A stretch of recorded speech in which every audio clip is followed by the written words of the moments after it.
diperkenankan. Tentu karena hak politik itu hak yang bisa dibatasi, tentu ini bukan hak yang sifatnya absolut, kecuali hak absolut itu kan hak yang hak hidup, hak untuk tidak disiksa, atau persoalan hukum, dan beberapa hak lain yang diatur misalnya di pasal 4 Undang-Undang Hak Asasi Manusia. Tentu di luar itu bisa dibatasi, tapi batasan tentu harus benar-benar tidak boleh sewenang-wenang, tapi legalitas dengan dasar hukum. Tentu kalau pembebasan itu harus dengan undang-undang, tidak boleh di bawah undang-undang. Kemudian necesitas diperlukan dan proporsionalitas, jadi jangan pembebasan sangat berlebihan sehingga justru akan memangkas hak asasi manusia.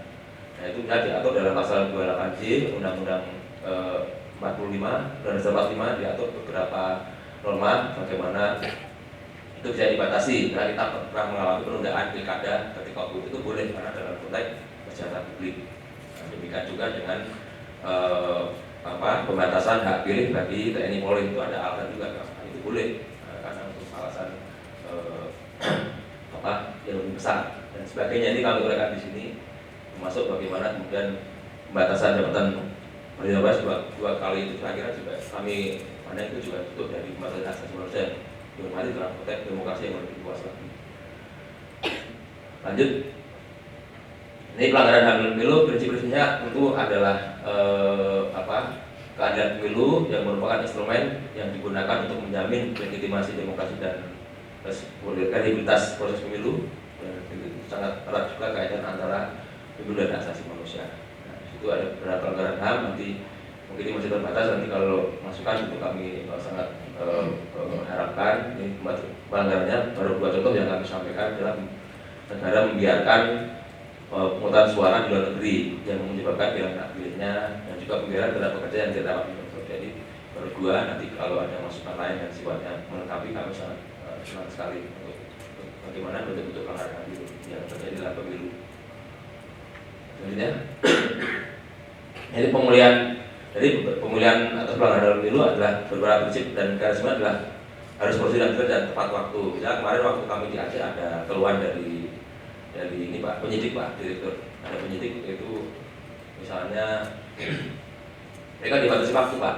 Nah, padahal mereka SDM terbatas, itu kan padahal banyak sekali laporan yang masuk lewat Kakumdu, itu mereka kesulitan dalam memberi batas waktu itu. Padahal nah, itu juga jadi salah satu bagaimana mengembangkan atau mengusulkan dan tepat waktu sehingga komplain masyarakat benar-benar bisa direspon secara cepat dan akuntabel, dan juga keadaan politik yang sifatnya memberikan sanksi supaya tidak ada berulangan dan memberikan sanksi yang tegas bagi para pelaku, dan juga tentu ada mekanisme pelanggaran administrasi yang dijalani dalam ombudsman atau petun dan sebagainya. Kemudian mekanisme pelanggaran etika dalam DKPP ini juga kami itu mohon nanti masukan dari Bapak di DKPP.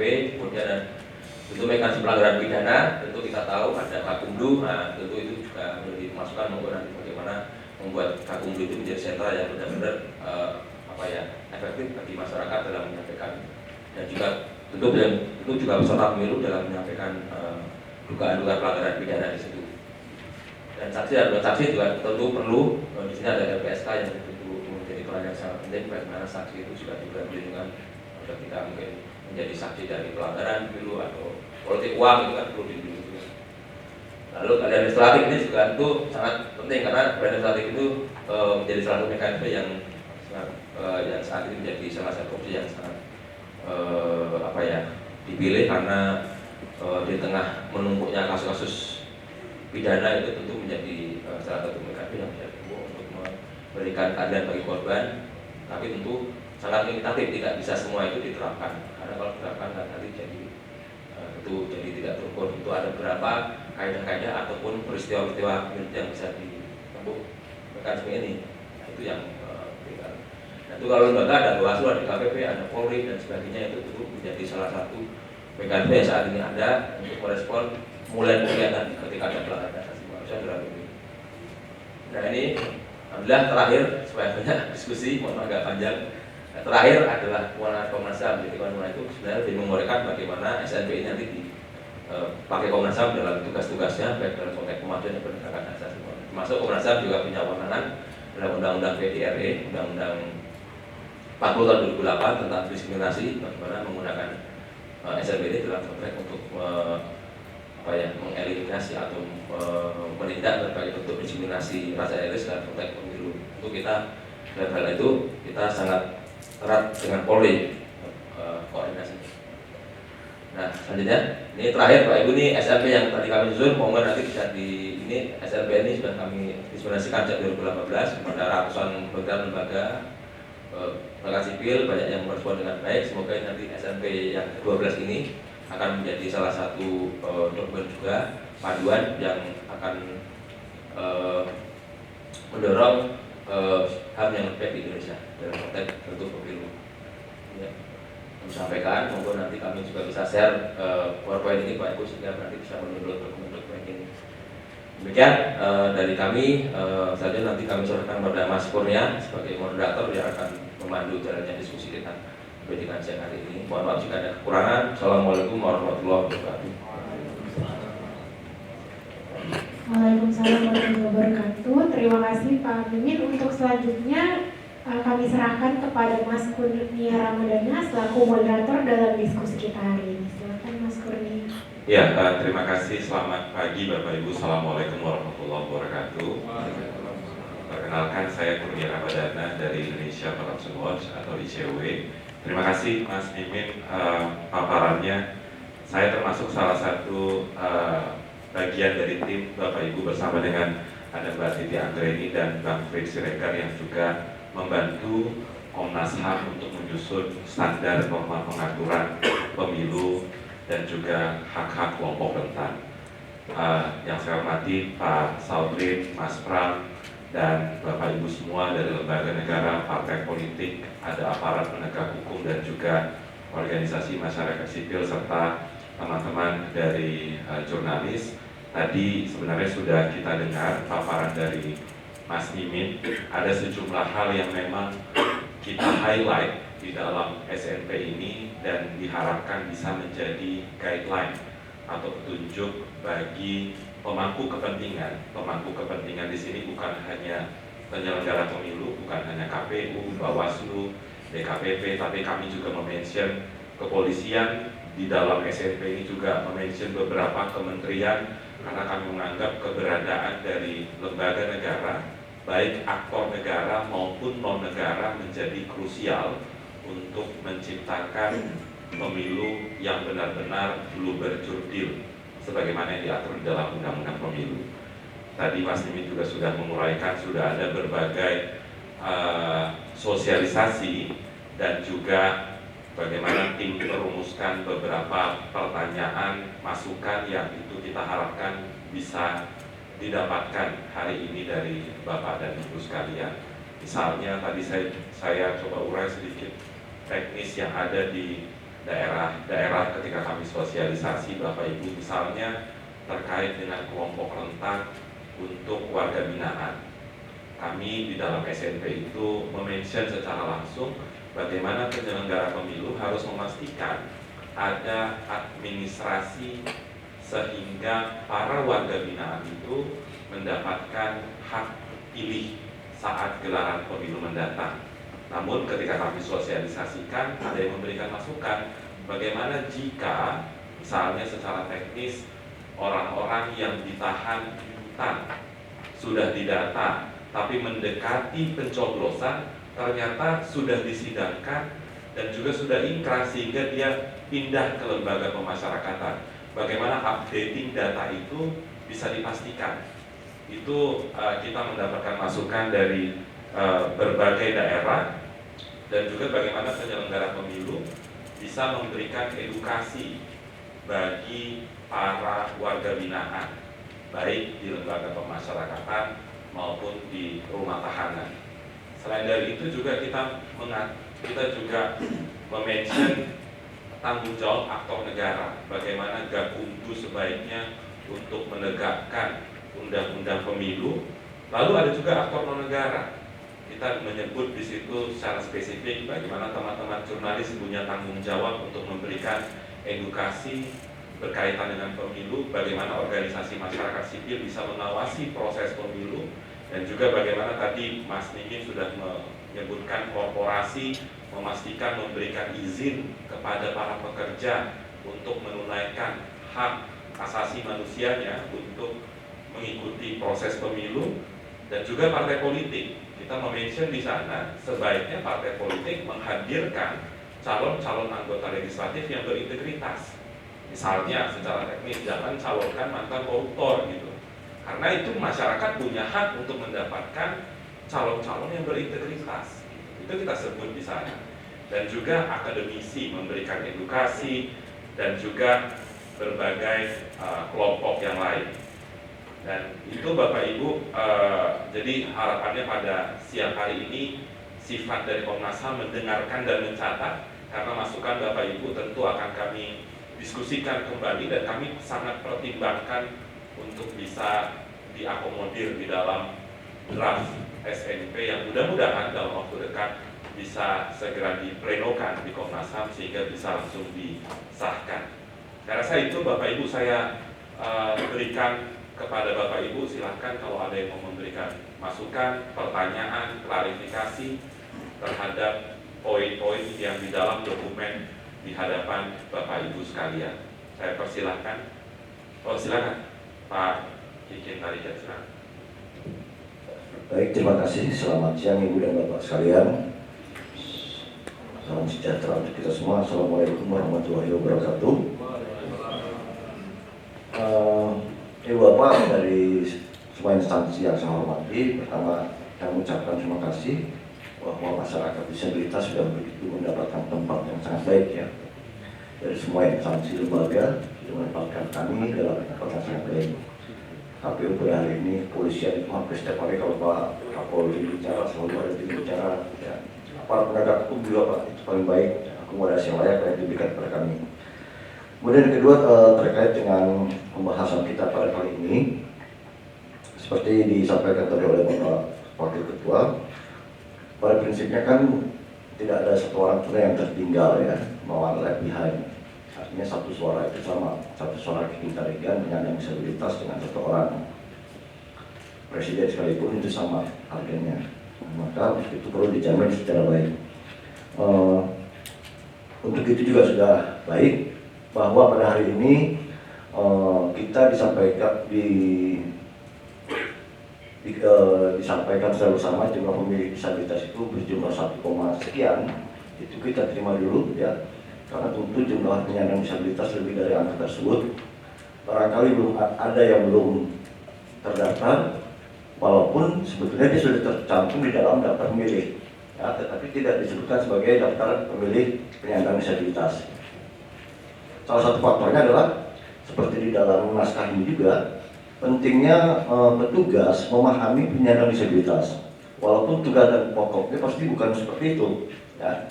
Karena seorang yang melakukan copy siapa? Ya, belum tentu dia kan punya keahlian untuk mengidentifikasi bahwa saya atau siapapun itu penyandang disabilitas, terkecuali saya sebagai penyandang disabilitas declare, ya kan seperti itu. Nah ini kan jadi tantangan tersendiri sehingga angka tersebut menurut kami bisa saja lebih ya penyandang disabilitas pemilihnya. Itu yang pertama. Kemudian yang kedua terkait dengan proses pemilu itu sendiri, tentu tidak hanya sekedar menjadi pemilih, kemudian punya hak pilih dan juga penyelenggara. Bagaimana orang penyandang disabilitas tunarungu misalnya memahami apa yang disampaikan oleh bapak-bapak calon legislatif ketika dia berkampanye. Jadi hak mendapatkan informasi menurut ragam disabilitasnya ini perlu diperhatikan. Ya, seorang penyandang netra itu tidak sama antara low vision dengan totally blind. Orang menganggap kalau dia penyandang netra maka dikasih huruf braille. Tidak semua orang bisa baca huruf braille meskipun dia penyandang disabilitas netra seperti itu. Nah ini hal-hal spesifik mungkin yang perlahan-lahan ya, saya yakin ini perlahan-lahan harus kita jalankan agar pemenuhan hak terhadap penyandang disabilitas itu semakin banyak bisa dipenuhi. Kemudian yang lain-lain saya kira yang dibuat oleh teman-teman sudah cukup baik mengenai hak dipilih dan memilih itu sudah banyak Bapak Ibu penyandang disabilitas yang saat ini menjadi calon anggota legislatif ya. Mudah-mudahan itu juga bisa terpilih. Tentu sampai saat ini kita tidak meminta kuota khusus, tetapi setidak-tidaknya kami melihat ada perkembangan bahwa partai-partai politik memberikan ruang partisipasi yang besar kepada penyandang disabilitas. Saya kira itu saja sebagai masukan kepada teman-teman, dan kalau nanti ini sudah jadi, mari kita sosialisasikan juga bersama-sama kepada komunitas-komunitas di penyandang disabilitas. Saya kira ini menjadi penting karena ketika dokumen ini keluar dan tidak sampai kepada komunitas, ini kan teman-teman juga tidak tahu lebih lanjutnya akan seperti apa dan perbaikan seperti apa lagi yang kita perlukan di masa mendatang. Terima kasih. Ya, terima kasih Pak Dikin. Masukannya tadi ada 2 dan sudah dicatat. Nanti akan coba dari Komnas HAM akan respon. Mungkin kita bagi per 3 ya Bapak Ibu, 3 orang memberikan masukan, kemudian ditanggapi, lalu kemudian 3 lagi begitu. Terima kasih Pak Dikin. Selain Pak Dikin, dari Pak Dir mungkin. Silakan Pak Dir. Terima kasih. Assalamualaikum warahmatullahi wabarakatuh. Kami ingin sedikit menanggapi dan mungkin juga masukan-masukan yang mungkin bisa bermanfaat dalam penyusunan SNP ini. Pertama-tama kami menyikapi dari tugas pokok Polri, yaitu sebagai pelindung, pengayom dan pelayan masyarakat, dan yang terakhir adalah penegakan hukum, di mana kalau kita melihat kelompok rentan ini menjadi saat ini juga sangat menjadi perhatian Polri. Salah satunya yang saat ini dikejar adalah pembentukan Direktorat Tindak Pidana PPA dan PPO. Ini menjadi salah satu langkah strategis Polri, di mana juga mengakomodir tentang kelompok-kelompok rentan. Kemudian dalam kegiatan pemilu tentu saja domain peraturan adalah kembali lagi kepada KPU. Domainnya tentu saja ini harus bisa aturan-aturan yang ada bisa mengakomodir kelompok-kelompok rentan menyangkut hak-hak yang perlunya diberikan perlindungan, karena ini juga nantinya akan sangat berdampak dalam proses penyelenggaraan pemilu yang jujur, adil, dan otomatis kalau kita berharap tentang kondisi situasi Kamtipmas yang bisa benar-benar terkendali. Karena kalau kita melihat angka tadi hanya dikatakan 5% ya Pak, 0,5% itu juga bisa menjadi dampak tentang hasil pemilu ya, 0,5 itu sangat berarti ya. Oleh karena itu tentu saja ini juga benar-benar harus diberikan tempat-tempat atau porsi-porsi dalam kita pemerintah untuk melayani kelompok-kelompok yang kita lihat sebagai kelompok-kelompok yang rentan. Kemudian pada prinsipnya kami dari kepolisian tentu saja sangat mendukung SNP ini, karena ini juga merupakan bagi kami adalah perlindungan kami dalam melaksanakan tugas. Kalau kita nggak ada batasan-batasan dalam pelaksanaan tugas ataupun disamakan, tentu saja dengan kelompok-kelompok yang mungkin di luar rentan ini, tentu saja ini juga menjadi hal yang boleh dikatakan tidak adil. Sementara kita juga mengharapkan seandainya upaya perlindungan ataupun sampai penegakan hukum pun kita harus berada pada posisi adil, di mana hak seluruh masyarakat tentu saja bisa terlindungi. Kemudian kami juga melihat yang terakhir menjadi perhatian kami, khususnya kami mempunyai pengalaman pada tahun 2019, kemudian dihubungkan kembali dengan salah satu kebijakan yang saat ini dilaksanakan terkait tindak pidana perdagangan orang yang terjadi di wilayah Malaysia. Kalau kita melihat para PM ini banyak tidak mendapatkan hak. Kenapa? Tentu saja karena dikaitkan lagi dengan temuan TPPO kemarin, mereka datangnya ke wilayah Malaysia adalah non prosedur, sehingga pemerintah dalam hal ini tidak mendapatkan para PM ini tidak mendapatkan hak, dan bahkan ini menjadi ajang politik. Artinya sebagai ajang politik, kelompok-kelompok tertentu menggunakan kekuatan ini untuk mendapatkan hak-hak politiknya. Jadi ini juga menjadi sangat rentan dalam pemikiran kami. Sedangkan kalau kita melihat sebuah aturan, orang yang berhak memilih di luar negeri, salah satu contohnya, tentu saja dia harus berjalan sesuai prosedur semua. Karena itu kita mungkin ini juga menjadi pemikiran ataupun mungkin menjadi hal-hal yang mungkin nanti bisa jadi terobosan-terobosan kita. Kemudian kami sedikit menanggapi tentang pembatasan waktu tadi ya, karena aturannya memang undang-undangnya seperti itu, mau tidak mau, suka tidak suka, kami juga harus mengikuti undang-undang yang ada. Mungkin itu saja masukan dan saran dari kami, semoga ini juga bermanfaat bagi penyusunan draft standar norma pengaturan terhadap kelompok rentan. Terima kasih. Akhir kata, wassalamualaikum warahmatullahi wabarakatuh. Waalaikumsalam warahmatullahi wabarakatuh. Terima kasih Pak Dirgidum, Pak Juhandani. Selanjutnya, oh ya silakan Pak.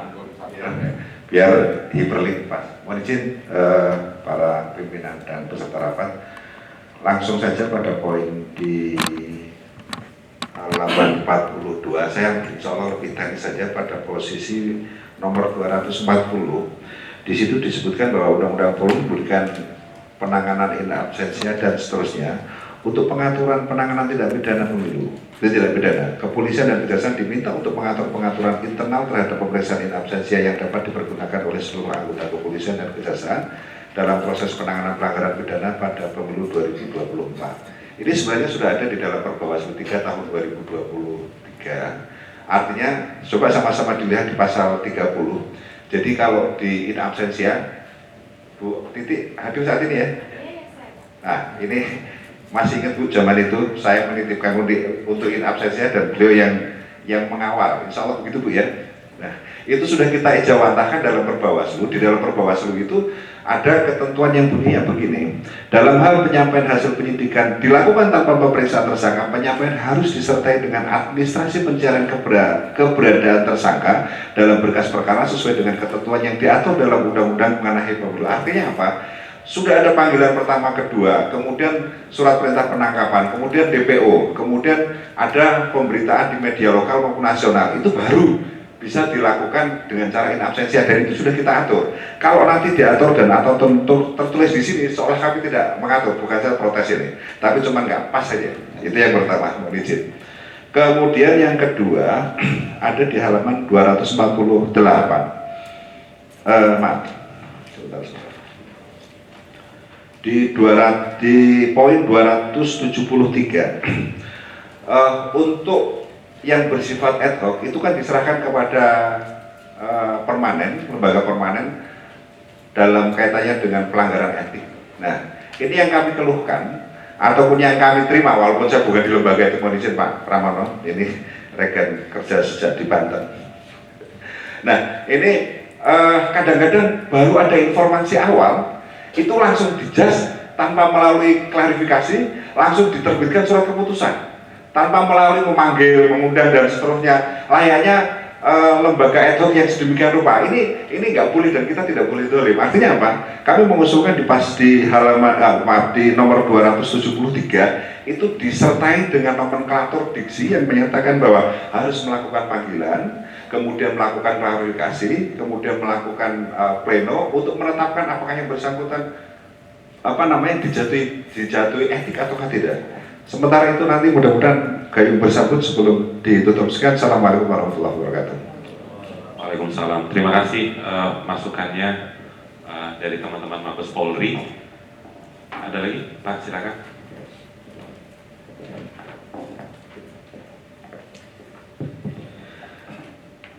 Terima kasih. Assalamualaikum warahmatullahi wabarakatuh.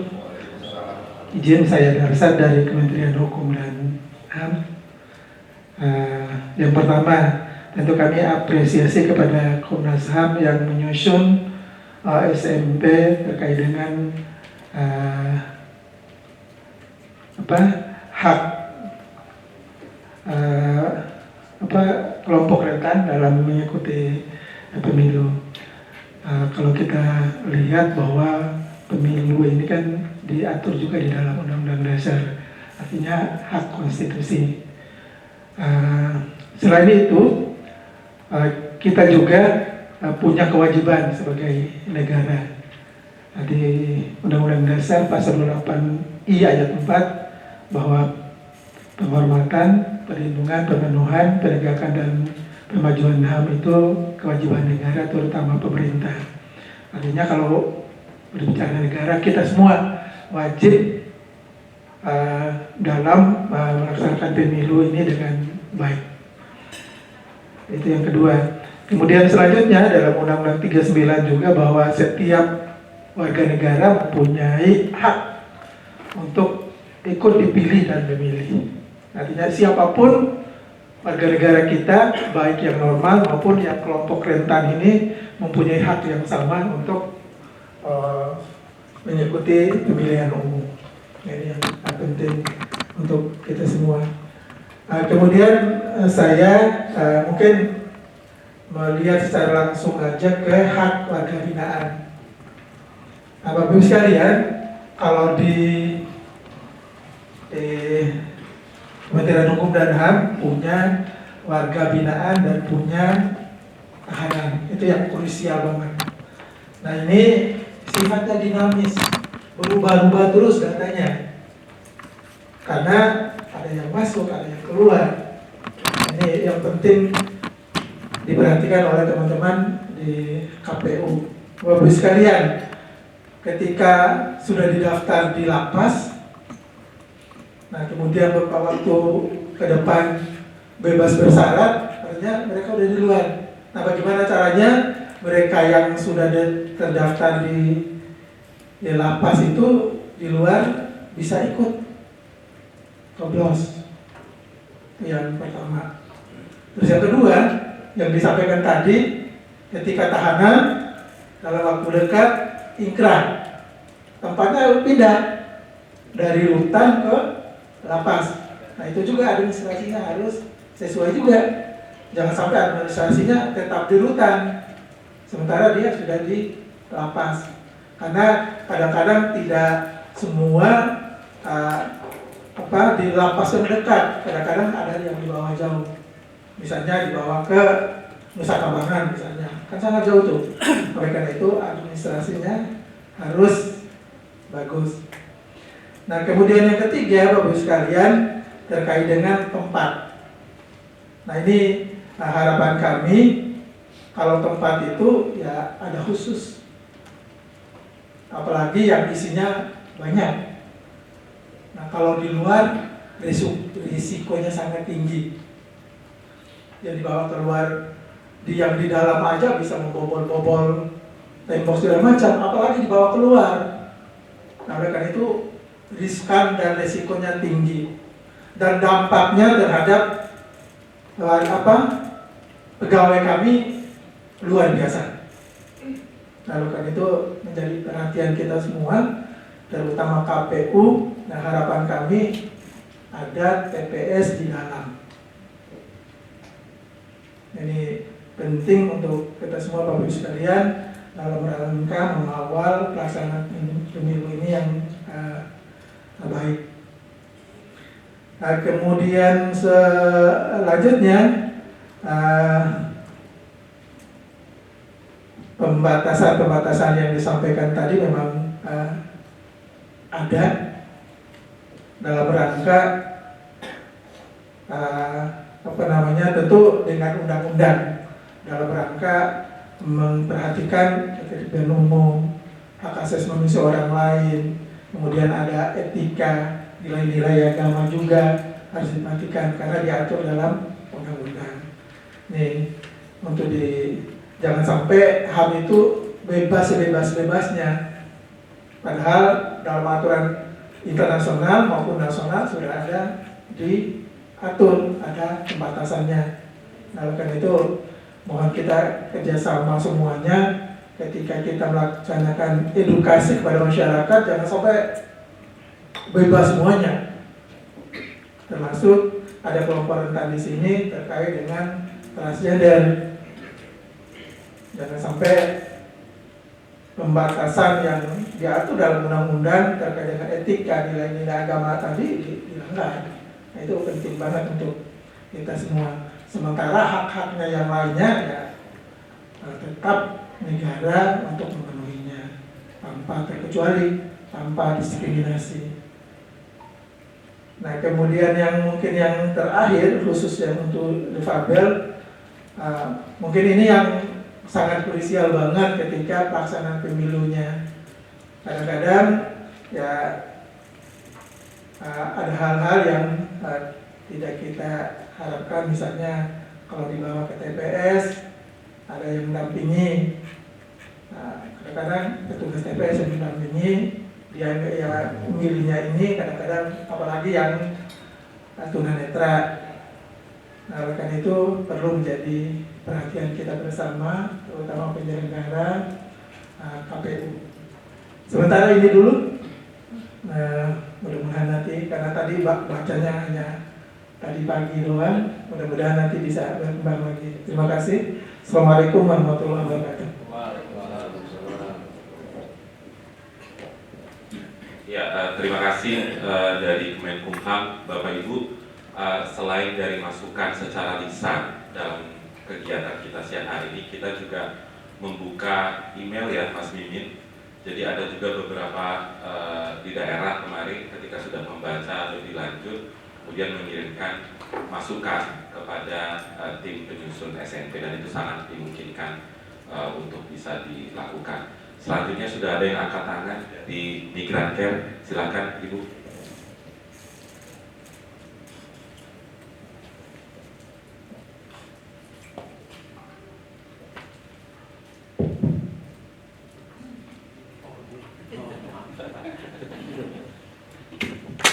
Terima kasih, saya Siti Basiknya dari Migranter.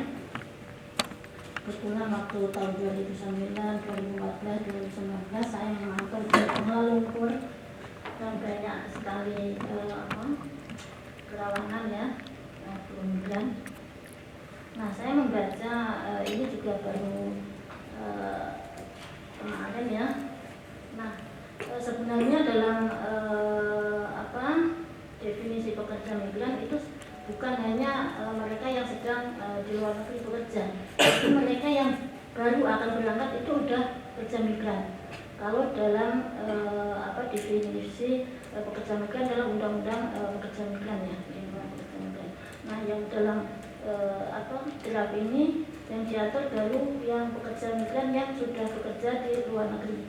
Nah, teman-teman yang akan bekerja yang masih di asrama-asrama perusahaan itu juga sangat rentan mendapatkan diskriminasi ya. Mereka barangkali sudah terdaftar, tapi untuk memilih itu sangat sulit. Kami tahun 2014 atau 2019 sudah melakukan pemantauan di asrama-asrama mereka itu. Mereka nggak bisa keluar. Nah, itu banyak sekali ribuan orang jumlahnya gitu kan. Nah, kemudian tentang DPT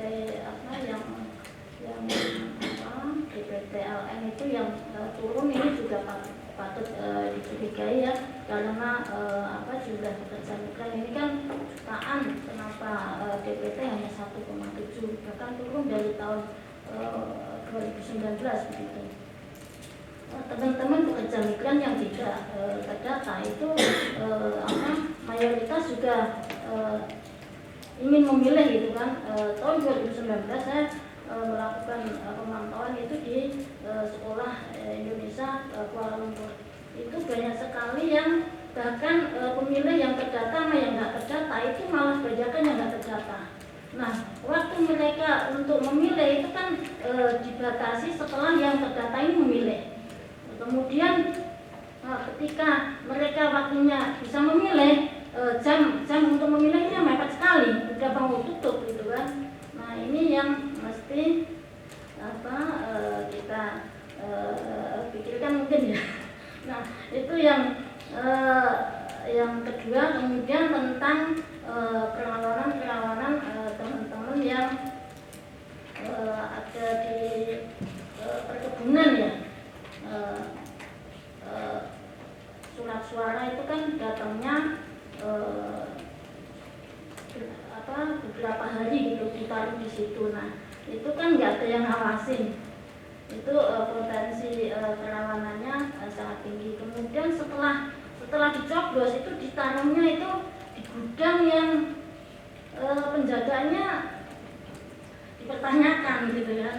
Nah selain itu juga KSK kotak suara keliling, saya 2019 itu mengikuti kotak suara keliling ke daerah yang sangat jauh dari Kuala Lumpur, itu di Selangor, itu 9 jam dari situ, 9 jam atau berapa jam gitu. Nah di situ nggak ada pengawasnya, coba. Di situ hanya ada petugas yang bawa surat suara, dan ternyata di situ di daerah itu udah ada satu perwakilan dari partai politik. Cuma ada petugas yang bawa surat suara sama orang partai politik itu. Nah, sangat rentanannya sangat tentara di situ.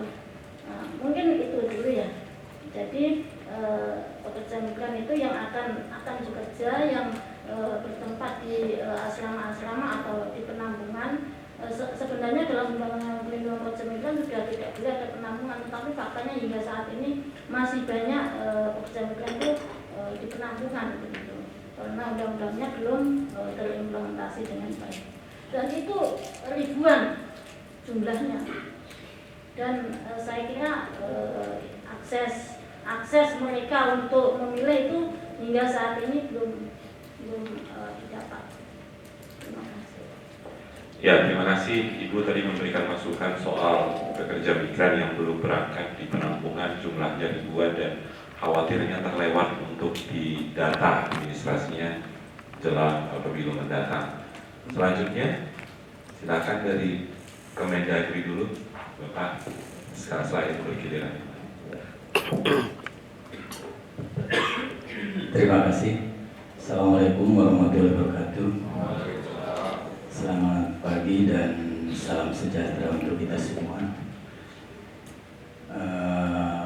Pertama-tama saya mengapresiasi atas langkah yang dilakukan oleh Komnas HAM.